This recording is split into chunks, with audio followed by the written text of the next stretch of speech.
നമ്മുടെ തിരുവനന്തപുരത്ത് കഴക്കൂട്ടം കന്യാകുമാരി ബൈപ്പാസിൽ ബിസിനസ്സുകൾക്ക് അനുയോജ്യമായ 2 പ്രോപ്പർട്ടി വിൽപ്പനയ്ക്ക് വന്നിട്ടുണ്ട്. പ്രോപ്പർട്ടി ലൊക്കേഷൻ വരുന്നത് കാരോട് എന്ന പ്രദേശത്തും ചെങ്കൽ എന്ന പ്രദേശത്തുമാണ്.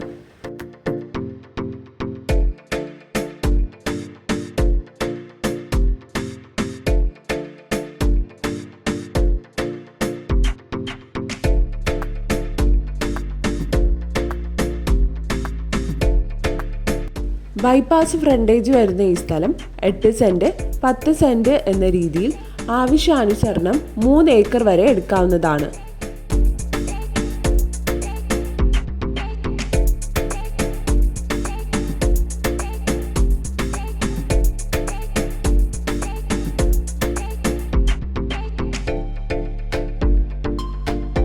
സെന്റ് ഒന്നിന് 10 ലക്ഷം മുതൽ 15 ലക്ഷം വരെയാണ് വരുന്നത്. കൂടുതൽ അറിയുവാനും ഡയറക്റ്റ് ഓണറുമായി ബന്ധപ്പെടുവാനുമായി താഴെ കാണുന്ന നമ്പറിൽ കോൺടാക്റ്റ് ചെയ്യുക.